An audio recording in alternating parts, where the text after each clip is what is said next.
शायद हम आ जाते उत्तर प्रदेश में। कभी सोचा कि दलित की बेटी कभी मुख्यमंत्री बनेगी?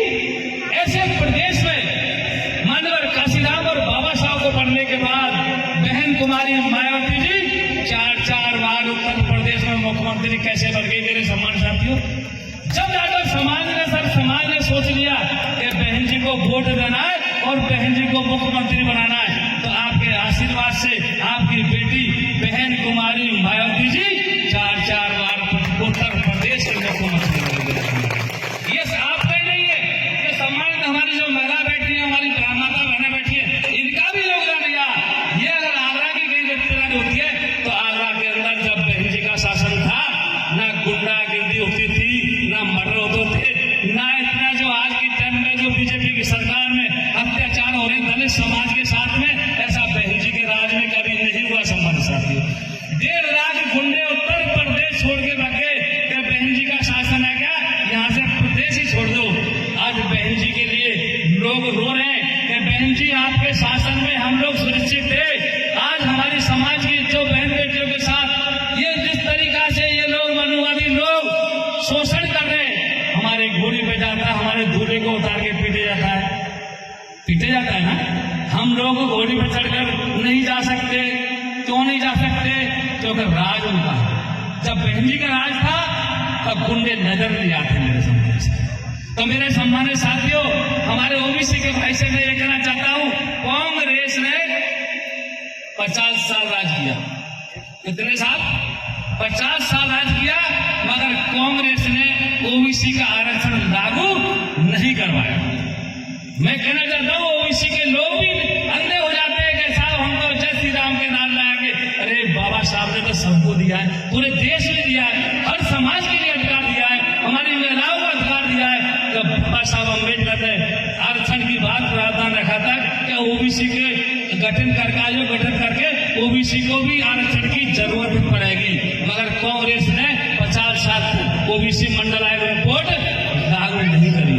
मंडल आयोग रिपोर्ट कब लागू हुआ ओबीसी के लोगों को मैं पूछना चाहता हूँ, उनको पता नहीं है। जब आपका यहाँ से धौलपुर से सांसद हुआ करते थे जनता के, एक भरतपुर के राजा विश्वनाथ सिंह जी थे, जाट समाज के थे।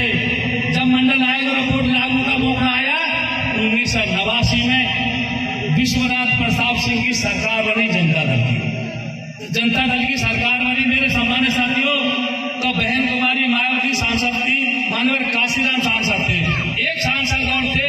तो बीपी सिंह को 3 सांसदों की जरूरत पड़ी थी कि काशीराम जी हमको समर्थन दे दो, हम आपको कैबिनेट में मुख्यमंत्री बना देंगे और हमारी सरकार बन जाएगी। मानवर काशीराम साहब ने कहा हमें तुम्हारा मंत्रालय नहीं चाहिए, हमें हमारी 3 मांगों को पूरा कर दो, हम आपको समर्थन देंगे। आज कौन सी मांगे आपकी? सबसे पहले मंडल आयोग रिपोर्ट, आरक्षण रिपोर्ट लागू करो। 50 साल से जो पड़ी हुई आरक्षण के लिए वो ओबीसी की मंडल आयोग रिपोर्ट लागू करो। दूसरी बात, परम पूज्य बाबा साहब अम्बेडकर को भारत रत्न से सम्मानित करो। अभी मेरे सम्मानित साथियों, ज्यादातर मेरे को लगा आप दलित समाज के, जाटव समाज के बैठे हुए हैं। मेरे सम्मानित साथियों, 50 साल तक कांग्रेस ने बाबा साहब अम्बेडकर को भारत रत्न से सम्मानित नहीं किया। बाबा साहब की बात करते हैं लोग कि बाबा साहब को सम्मानित करो, और बाबा साहब की प्रतिमा जहाँ संबंध लोकसभा बैठी, लोकसभा के सामने बाबा साहब की प्रतिमा लगा। 3 मांगे काशीराम साहब ने रखी थी और तीनों मांग काशीराम साहब ने लागू करवाई।